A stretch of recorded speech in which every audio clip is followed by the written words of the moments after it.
저는 신앙생활 하면서 또 목회를 하면서 제 마음 중심에 늘 한 가지 질문을 가지고 있습니다.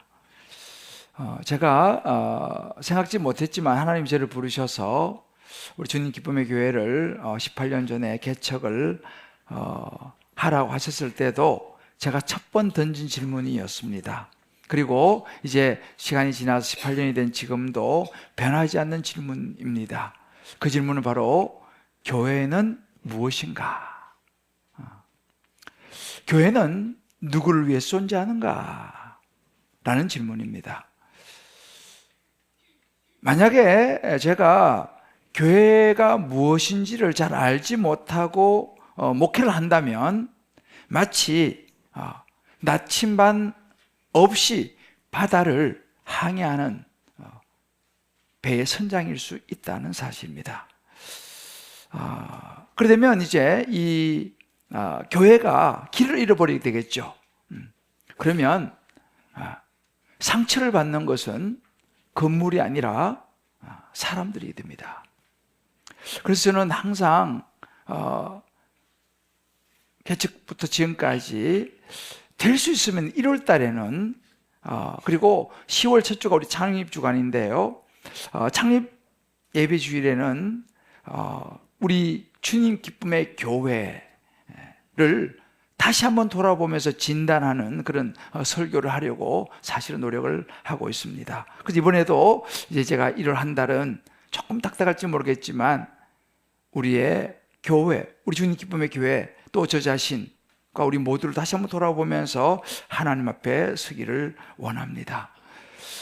교회는 이렇게 우리가 모이는 곳이기도 하지만 사실 그것이 전부는 아닙니다. 흩어지는 것도 교회입니다. 이 말에는 우리가 함께 모여서 예배를 드리지만 이곳에 머물지 않고 흩어지지만 또 사라지는 것이 아닌 공동체, 그래서 부름받은 공동체인 동시에 보냄받은 공동체다. 제가 지난 2주 동안 여러분들과 함께 살펴보았습니다. 이것을 가장 분명하게 정리한 것이 바로 존 스타트 목사님입니다. 존 스타트 목사님은 교회를 이렇게 아주 명쾌하게 정리를 하셨습니다. 하나님은 자기 백성을 세상으로부터 불러내시지만 이것이 커밍 처치입니다. 그래서 예수 믿게 하시죠. 그러나 동시에 다시 세상으로 보내신다. 복음을 들고 나가도록 하는 고잉 처치입니다. 그래서 교회는 세상과 구별되지만 교회는 결국은 세상을 위해서 존재한다는 것입니다. 굉장히 중요한 교회의 정의자 정체성을 아주 명확하게 이야기해 주는 부분이라고 생각합니다. 그러니까 교회라고 하는 것은 우리끼리 머물러서도 안 되고 또 밖으로 나가지만 교회의 정체성을 잃어버려서도 안 된다라는 것입니다. 그래서 지금 2000년의 세월 전 처음 교회가 시작될 때부터 지금까지 보면 시대에 따라서 예배 형식도 또 뭐 어떤 찬양도 이런 여러 가지 환경도 바뀌었지만 바뀌어서는 안 되는 것이 뭐냐? 교회의 본질이라는 거예요. 할렐루야. 그래서 오늘 제가 이제 세 번째 교회에 대한 말씀을 여러분들과 나누려고 합니다. 그래서 오늘은 그렇다면 우리가 교회라고 했지 않습니까? 교회인 우리가 끝까지 붙잡고 실험해야 될 건강한 교회의 모습입니다. 어떤 교회가 좋은 교회인가? 어떤 교회가 건강한 교회인가라고 하는 이 교회의 본질, 교회의 정체성, 예수님이 세우신 이 교회를 끝까지 저와 여러분이 잘 지켜서 우리 주님 기쁨의 교회가 변질되지 않고 끝까지 갈 수 있게 되시기를 주님의 이름으로 축복합니다. 저는 개인적으로 좀 이렇게 어릴 때부터 수줍음을 좀 많이 타는 사람입니다. 그런데 이상한 게 있는데 뭐냐면 저는 많은 사람들 앞에 서기만 하면 힘이 나요. 그리고 설교를 하는 것이 뭐 쉬운 건 아닙니다만 그렇게 저는 두렵지는 않습니다, 사실은. 그래서 저기 앉아있을 때보다 여기 나오면 더 힘이 나요. 이유가 있어요. 단순합니다. 저는 이 자리에서 제 이야기를 하라 그러면 저는 할 말이 없어요. 저는 제 이야기가 아니라 하나님의 말씀, 복음을 가지고 서기 때문에 제가 굉장히 힘이 나요. 오늘 우리가 읽은 이 사도행전 본문의 이야기가 그런 이야기입니다. 예수 믿는 교회인 우리는 어떤 모습이어야 하는가?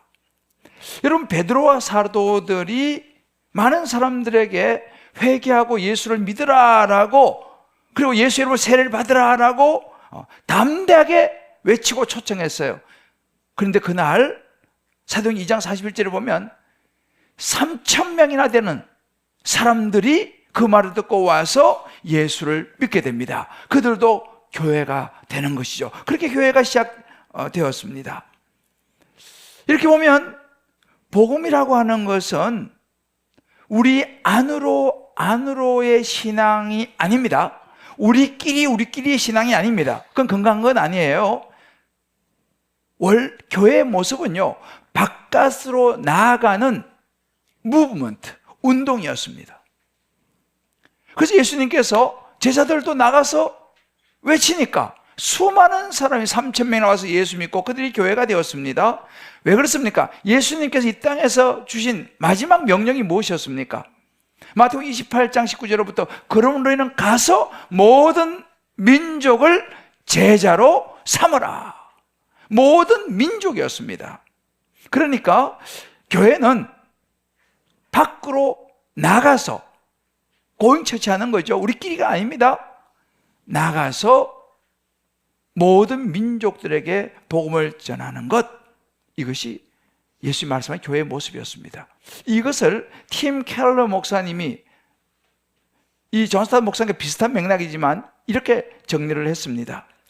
교회는 세상과 구별되는 대한 공동체지만 그 존재의 목적, 커밍 처치와 고잉 처치하는 교회 존재의 목적은 세상의 유익을 위한 것이라는 것입니다. 우리만을 위한 것이 아니에요. 세상의 유익입니다. 그럼 세상에 무슨 유익이냐? 그들에게 복음을 전해서 그들도 영원한 생명을 얻고 천국에 갈 수 있도록 세상을 돕는 것이 교회다라고 이야기했습니다. 이것이 원래 교회의 모습입니다. 건강한 교회의 모습이죠. 오늘 우리가 성경에 보면 어느 날 여러분이 잘 아시는 이야기가 성경에 나옵니다. 어느 날 베드로와 요한이 성전에 기도하러 올라가다가 태어날 때부터 걷지 못하는 한 사람을 만납니다. 성전 문 앞에 앉아서 늘 구걸을 하는 사람이었습니다. 베드로가 지나가니까 역시 마찬가지로 손을 내밀어 구걸을 합니다. 그때 베드로가 이렇게 말했습니다. 은과 금은 내게 없지만 내게 있는 것으로 내게 주노니 나사렛 예수의 이름으로 일어나 걸으라 라고 그의 손을 잡아 일으키니까 그가 일어나서 뛰고 달리고 걷고 하나님을 찬양하는 놀라운 역사가 일어났습니다. 저는 요즘 그런 기도를 드립니다. 만약에 이런 일이 주님 기쁨의 교회에서 일어났다면 어떻게 될 것인가? 요즘 저는요, 금요 기도에 요즘 제 성도들이 좀 더 많이 오시는데 그런 기도를 해요. 하나님, 금요 기도의 자리에서 기도하다가 이런 역사가, 이런 기적이 일어나게 하여 주옵소서. 주일도 마찬가지입니다. 주님, 주일날 예배 드리다가 우리 성도님들의 힘든 삶의 문제들이 풀어지고 마음이 풀어지고 병도 낫고 그런 역사가 이 예배 현장에서 일어나게 하여 주옵소서. 전 정말 요즘 그렇게 간절히 기도하고 있어요. 그런데 그런 일들이 정말로 일어났습니다. 옛날 우리 그런 찬양이 있었는데 그는 걸었네 뛰었네 찬양했네, 그죠? 그 나사렛 예수 이름으로 일어나 걸어라, 이런 찬양이 있었죠. 이 사람은 평생 태어날 때부터 걸어본 적이 없어요. 그러니까 늘 구걸하면서 살았습니다. 가난했습니다. 근데 그 당시는요, 태어날 때부터 이렇게 몸이 성치 못한 사람은 죄인 취급을 받았습니다. 부정하다라고 그때 사람들은 생각을 했어요. 그래서 이런 사람들은 성전 안에 들어갈 수가 없어요. 오랜 세월 동안 성전 문에는 있었지만 성전 안에 들어갈 수가 없었던 그런 사람이었습니다. 그런데 이런 기적이 일어난 거예요. 자, 이런 기적이 일어났으니까 어떤 일이 일어났겠습니까? 소문이 쫙 퍼졌겠죠. 이야, 날 때부터 안전병이가 일어났대. 수많은 사람들이 몰려오기 시작했습니다. 그때 베드로가 항상 그랬듯이 많은 사람이 모이면 베드로는 설교를 시작했습니다. 그리고 사람들이 말합니다. 이 사람이 지금 이렇게 일어나게 된 것은 사도행전 4장 10절에 보게 되면 나사렛 예수의 이름으로 이 사람이 건강하게 되어서 지금 여러분 앞에 서 있습니다. 예수의 이름으로 일어난 것입니다 라고 외칩니다. 그러면서 이제 설교를 쫙 펼쳐나가는데 3장 15절에 보면 여러분이 죽인 예수를 하나님이 죽은 자 가운데서 살리셨습니다. 우리가 봤습니다. 우리가 증인입니다. 베드로와 거기 있는 제자들과 많은 사람들은 예수님이 죽으시고 부활하신 것을 실제로 보았어요. 그 이야기를 하는 것입니다. 내가 본 이야기를 하는 것입니다. 근데 문제는 뭐냐면 그 설교를 하는 장소가 성전 문 앞이었다는 사실이에요. 그 안에는 유대인들이, 제사장들이 제사를 드리는 그런 의식을 계속 행하고 있는 성전이었습니다. 그런데 베드로가 당시 유대인들에게 아주 거슬리는 정도가 아니라 아예 선을 넘어버리는 그런 설교를 합니다. 여러분, 회개하고 하나님께 돌아오십시오. 그러면 여러분의 죄가 사라질 것입니다. 여러분의 죄가 지워질 것입니다 라고 3장 19절에서 외칩니다. 무슨 이야기입니까? 회개하고 돌이키면, 그리고 예수 믿으면 여러분의 죄가 사해집니다. 이 말은요, 여러분이 죄사함을 받는 것은 지금 제사를 드려가지고 되는 것이 아니라 예수 그리스도를 믿음으로 예수님의 십자가 보혈로 여러분은 충분히 제사함을 받을 수 있습니다. 제사가 아닙니다 라고 외친 거예요. 자, 무슨 일이 일어났습니까? 그 안에, 성전 안에서는 지금 제사장들이 계속 동물 잡아가지고 죄를 속죄하기 위해서 속죄 제사를 드리고 있는데 성전 문 밖에서는 제사 드릴 필요가 없고 이제는 예수 그리스도 그분을 믿으면 죄를 사함 받습니다 라고 선포하니까 이거는 완전히 지금 유대인들 제사장들한테는요 완전히 시스템을 흔드는 선언이었어요. 밥줄이 끊어질 판이에요 지금. 그러니까 그 사람들이 가만히 있겠습니까? 예수라는 사람이 죽어가지고 죄를 사한다고? blasphemy, 영어로. 이거 이렇게 불경스러운, 이건 신성모독이다. 가만히 둘 수 없다. 결국은 베드로 요한이 붙잡혀가지고 감옥에 갇힙니다. 그런데 워낙 많은 사람들이 베드로와 요한의 설교를 듣고 따르니까 함부로 할 수는 없었어요. 그래서 결국은 놓아주는데 대신 다시는 예수의 이름 거론하지 말라. 다시 할 때는 가만두지 않겠다. 굉장히 생명의 위협을 가하고 다시 풀어줍니다. 나오면서 제자들이 뭐라고 얘기했을까요?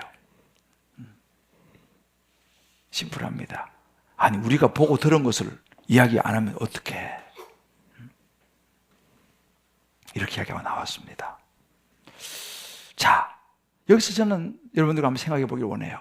왜 이 사람들이 그렇게 생명의 위협을 느끼면서도 조용할 수 없었느냐는 거예요. 입싹 닫으면 되는 거예요. 가만히 있으면 되는 거예요. 그럼 아무 일이 일어나지 않습니다. 그런데 목숨이 위협받고 감옥에 붙잡혀 갔다가 나오면서도 왜 입을 못 닫았냐 이 말이죠. 왜 조용하지 못했냐 말이죠. 이것이 굉장히 중요한 포인트입니다. 우리에게도 이 부분이 굉장히 중요한 포인트입니다. 이것이 초대 교회 제자들의 믿음의 근간이었어요. 사실은 이 제자들도 처음부터 그러진 않았습니다. 예수님께서 겟세마네 동산에 붙잡혀서 다 도망갔습니다.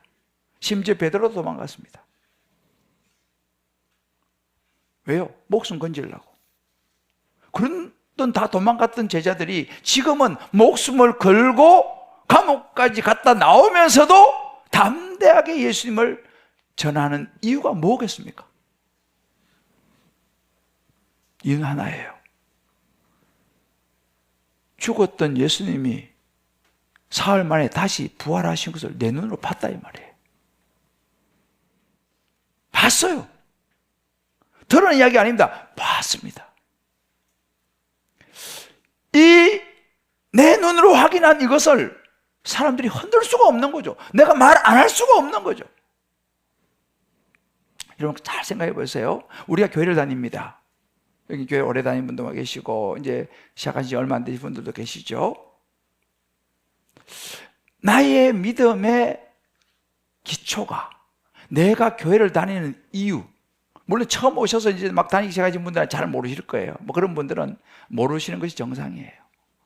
그러나 신앙생활 좀 했다고 하면 내가 교회를 다니는 이유가 뭘지? 내 믿음의 근거가 뭐지? 생각해 봐야 됩니다. 내가 그저 교회가 좋은 이야기해서 좋은 교훈, 소위 말하는 도덕적인 종교로 내가 생각하고 있는가? 아니면 죽음과 부활을 이기신 생명 대신 예수님을 내가 믿고 신뢰하기 때문인가? 이걸 생각해 봐야 돼요. 만약에 우리가 후자라면요, 우리는 조용할 수가 없어요. 제자들처럼 예수님 이야기 안 할 수가 없어요. 예수님께서 명령하셨잖아요. 우리를 그럼 너희는 가서 고행 처치해야 된다. 모든 민족을 제자로 삼으라고 말씀하셨기 때문에 우리는 그거 안 할 수가 없는 거예요. 왜? 내가 예수를 믿는데 어떻게 안 할 수가 있어요? 그래서 오카노 목사님은요, 이 교회론에 대해서 굉장히 강조하시는 분이신데 이렇게 말씀하셨어요. 전도, 조용할 수 없는 이유예요. 전도는 말하는 거죠. 예수님에 대해서. 전도는 교회의 여러 사역 가운데 하나가 아니고 원 오브 댐이 아니고 교회가 이 땅에 존재한 이유 그 자체라는 거예요. 할렐루야. 복음을 말하는 거, 이것은 교회가 존재하는 이유라는 거예요. 다시 말하면 복음을 이야기하지 않고 예수님을 전하지 않는 교회는 존재 이유 자체가 틀렸다 이 말이죠. 근거하지 못하다는 거죠. 아무리 뭐 수천 수만 명이 모인다 하더라도 그곳에서 예수의 복음이 밖으로 흘러나오지 않는다면 그건 건강한 교회라고 말할 수 없다는 것이죠. 그런데 이상하게도 요즘은 가면 갈수록 교회들이 조용해지고 있다는 거예요. 이제는 옛날보다 내 옆에 있는 사람이 교회 다니는지 안 다니는지를 잘 모르는 시대가 되고 있다는 거예요. 그래서 참 우스갯소리 같지만 옛날에 늘 거래처에서 만나가지고, 제가 사랑의 교회에 있을 때입니다. 워낙 교회가 크니까 어젯밤까지 늦게까지 한잔하고 그러다가 두 사람 다 교회를 왔는데 교회 문 앞에서 만난 거예요. 교회 다니세요? 서로 모르고 그런 경우가 있더라는 거예요. 실제 얘기입니다.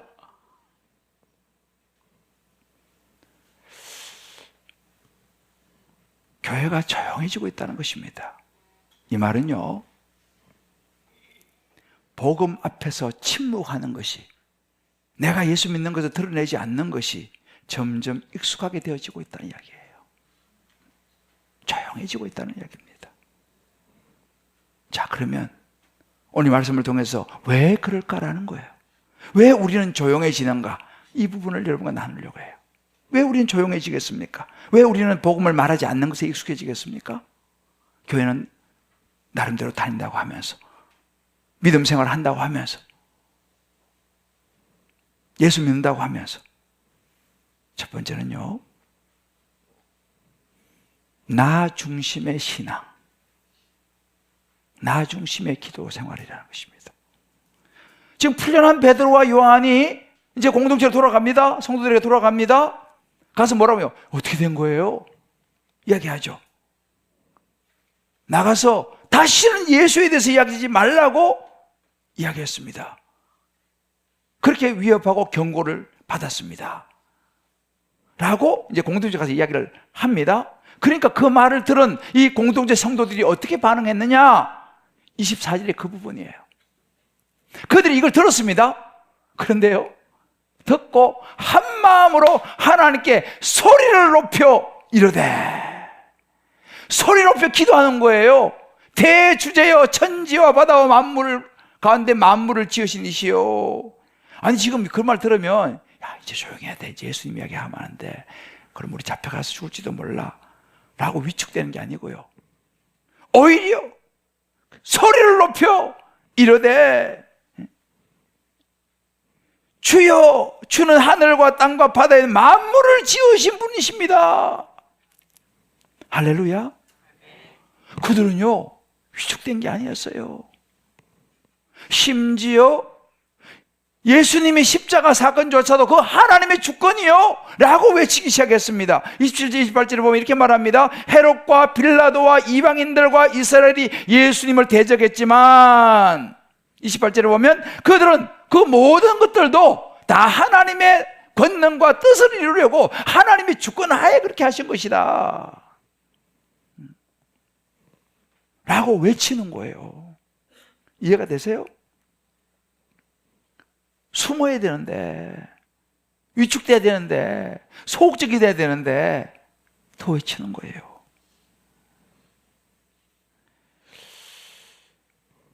그들이 하는 기도가 놀랍습니다. 주여 우리 좀 지켜주십시오, 우리 안 붙잡혀가게 해주십시오 라고 기도하는 게 아니라 하나님 우리를 더 담대하게 해주십시오 라고 기도하는 거예요. 지금 담대했다가 지금 붙잡혀 갔다가 감옥 갔다 왔는데 그잖아요? 그러면 이제는 몸을 좀 살해야 하지 않습니까? 근데 더 담대하게 해달라고 기도하는 거예요. 그렇게 막 기도하니까 그 자리가 막 흔들리고 성령이 충만해가지고 31절에 보면 어떤 일이 일어나냐? 다 성령이 충만해져가지고요 더 담대히 하나님 말씀을 전하니라. 할렐루야. 여러분 보세요. 우리가 신앙생활 하면서요 담대함의 비밀이 여기 있어요. 개인의 성격이 아니에요. 저는 수줍음이 많아서, 저는 좀 내성적이어서, 저는 소심해서. 여러분 담대함은요 성격이 아니에요. 중심이에요. 중심. 무슨 중심인지 아세요? 그 사람 안에 뭐가 있냐는 거예요. 내 말이 아니라 그 사람 안에 예수가 중심이 딱 잡고 있을 때 담대해지는 줄을 믿습니다. 제가 얘기했잖아요. 저 제 이야기 하라 그러면요 할 말이 없어요. 저는 아는 것도 없고. 그런데 예수의 복음 이야기 하라니까 힘이 나는 거죠. 왜? 그분이 생명이니까. 할렐루야. 그분이 영원한 생명을 주시는 구원자시니까 자신에게 말할 수 있는 것입니다. 우리 기도도 마찬가지예요. 우리가 기도할 때 가만히 보세요. 하나님 우리 가족들 이렇게 해주시고, 우리 자식들 이렇게 해주시고, 내 어떤 일들이 해주시고, 나 안전하게 해주시고, 내 문제 해결해 주시고. 그래요. 구하고 찾고 두드리라고 했습니다. 기도해야 됩니다. 그러나 여러분 가만히 보세요. 나의 기도만을 붙잡고 신앙생활하면 그 믿음이라는 것은 나 중심의 믿음일 수밖에 없어요. 그런 나 중심의 믿음과 나만을 위한 기도는요 조금 나에게 뭔가 유익이 안 되면 위축이 되는 거예요. 왜? 나만을 위한 믿음이니까. 조금에도 불이익이 될 것 같으면 얼른 그냥 입을 닫아 버립니다. 초대교회 성도들은 그러지 않았어요. 그들의 중심은 물론 자신들도 있었지만 그들의 중심에는 뭐가 있었느냐? 예수의 복음이 있었어요. 그러니까 담대한 거예요. 할렐루야. 우리 교회 요즘 금요기도가 참 좋습니다. 금요기도 때마다 간증이 있어서 참 너무 감사하고 요즘 굉장히 은혜를 받고 있어요. 지난주도 참 제가 은혜를 받았는데 또 이번 주도 참 제가 은혜를 받았어요. 우리 이번 주도 사회훈련 1단계 마친 대학병원 교수도 하시면서 의사이기도 한 우리 집사님, 우리 교회 아주 초창기에 오셔서 쭉 신앙생활을 해오셨던 집사님이 이제 간증을 하셨어요. 간증에 처음에 이렇게 시작을 하시더라고요. 2008년도 1월부터 주님 기쁨의 교회를 다니기 시작한 우리 교회의 고인물 중에 한 명입니다. 이렇게 자기를 이야기하면서 시작하더라고요. 2008년이면 우리 교회가 2007년 10월에 창립예배 드렸어요. 창립예배 드리고 한 3개월 후에 이분이 오신 거예요. 그러니까 거의 18년 우리 교회 정말 오래되신 분이죠.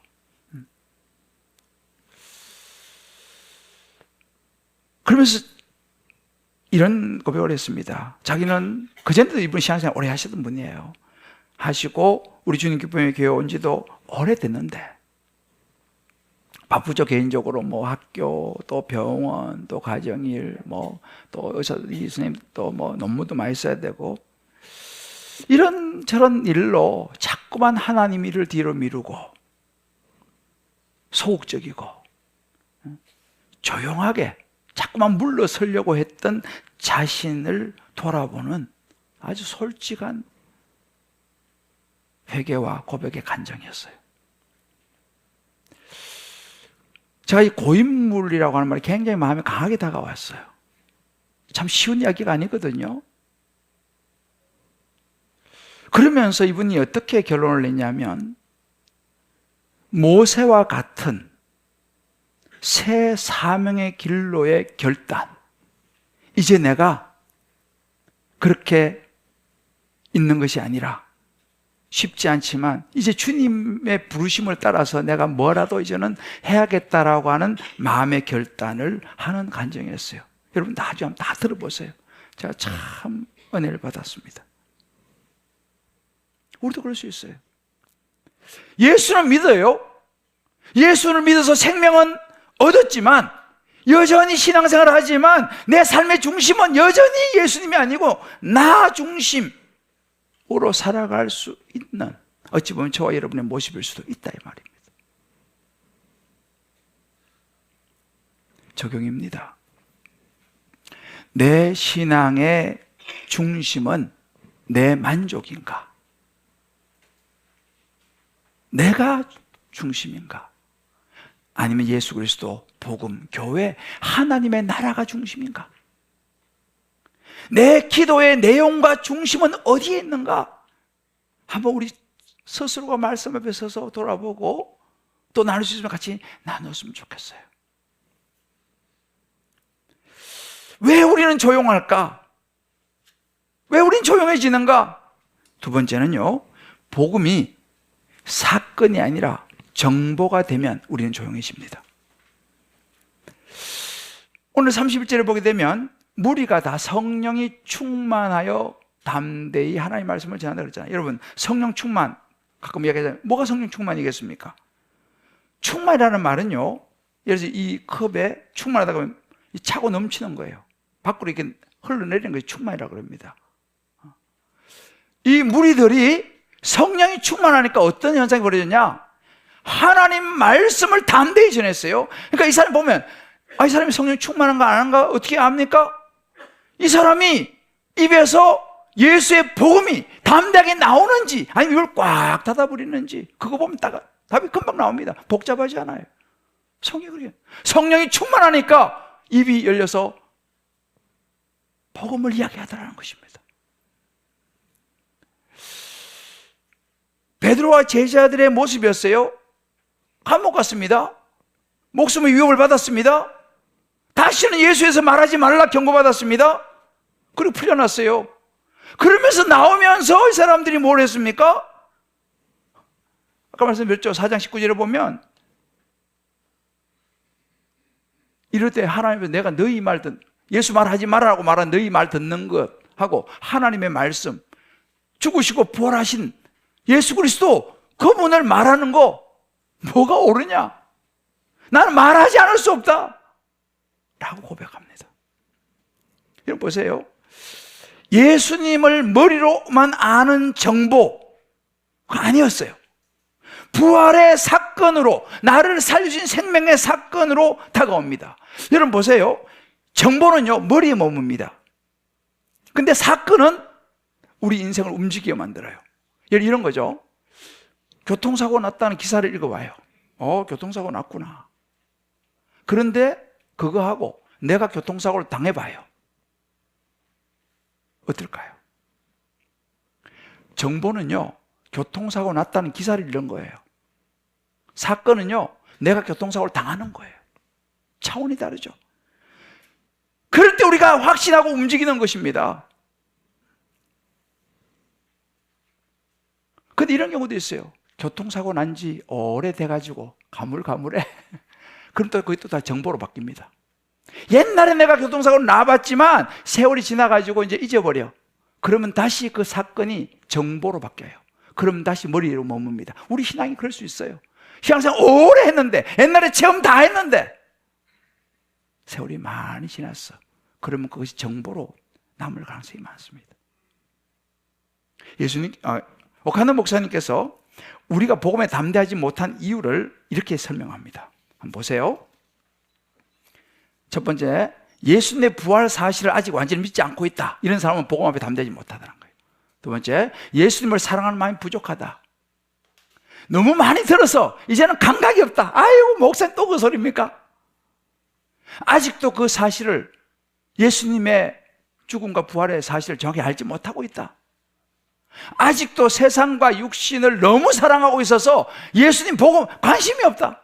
요즘 생활이 너무 힘들어갖고 이런저런 일들이 많아갖고 내가 예수님 말할 마음의 여유가 없다.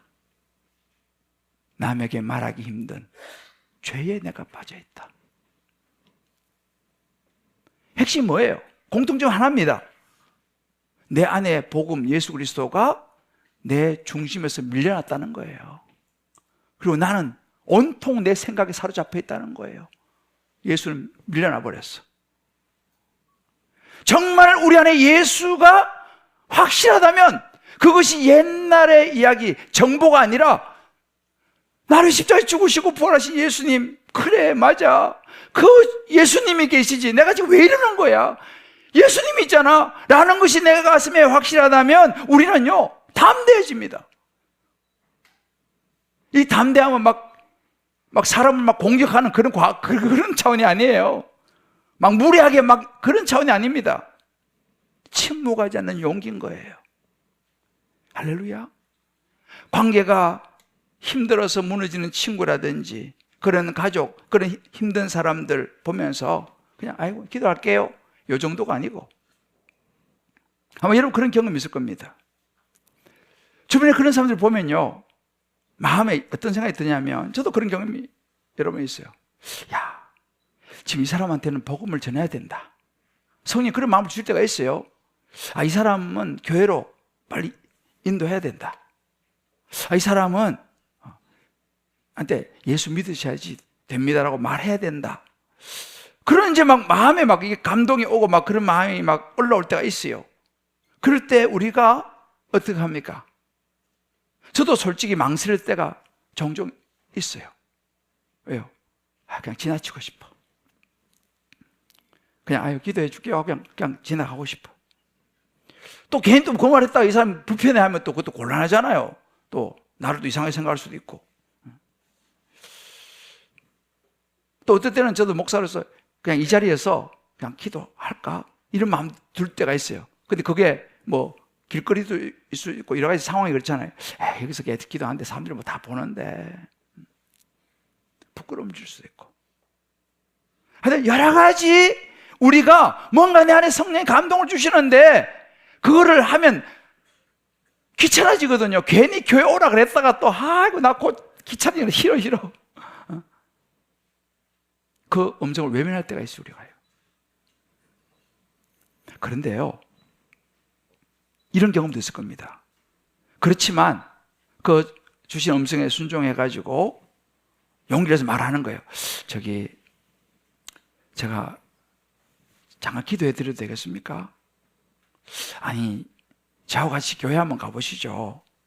제가 볼 땐 그 예수 믿으시면 해결될 것 같습니다 라고 말을 해보신 분도 계실 거예요. 그런데 의외로 전혀 그럴 것 같지 않은데 의외로 이 사람이 기다렸다는 듯이 반응을 하는 사람들이 있어요.